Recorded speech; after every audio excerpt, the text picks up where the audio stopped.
Have you ever heard of the brain in a jar concept? It's a philosophical thought experiment that asks whether it's possible for a disembodied brain to exist outside of a body.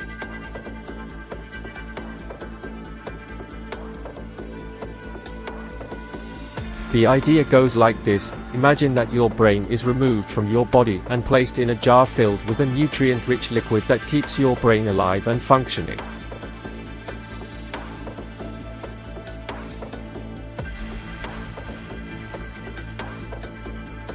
The jar is then connected to a computer that simulates all of the sensory inputs that your brain would normally receive.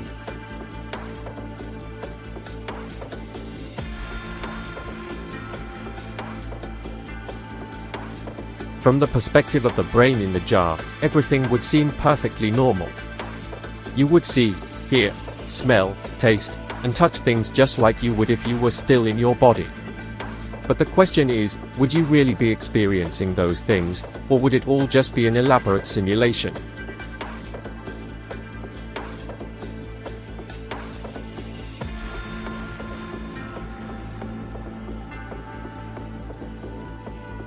The brain in a jar concept is often used as a way of questioning the nature of reality. If our senses can be tricked into thinking that we're experiencing something that we're not, then how can we trust anything that we perceive?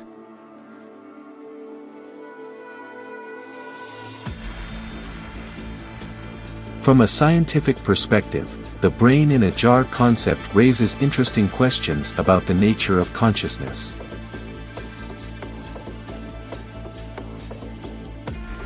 If we can simulate all of the sensory inputs that the brain would normally receive, would the brain still be conscious? And if so, would it be the same kind of consciousness that we experience in our bodies?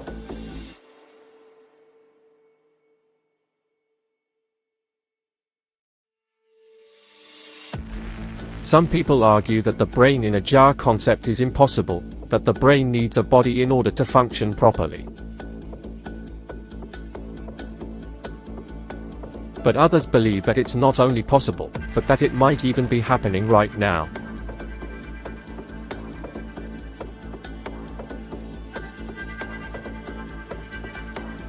We know that the brain is capable of adapting to new inputs.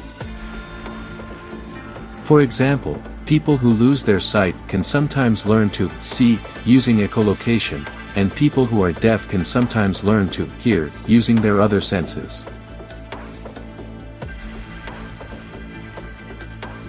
So it's not inconceivable that the brain could adapt to a completely new set of inputs.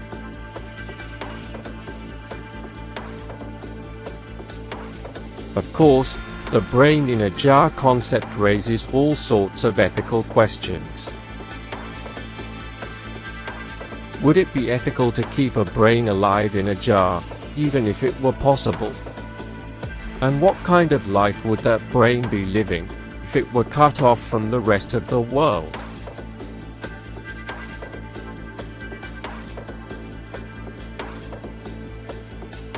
The brain in a jar concept is just one of many thought experiments that force us to confront difficult ethical questions. It challenges us to think about the limits of science and technology, and to consider what kind of future we want to create for ourselves.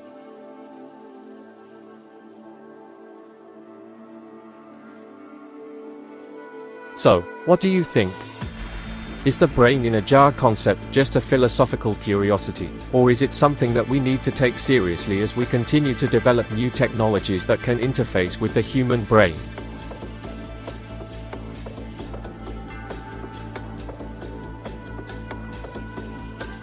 As always, I'd love to hear your thoughts in the comments.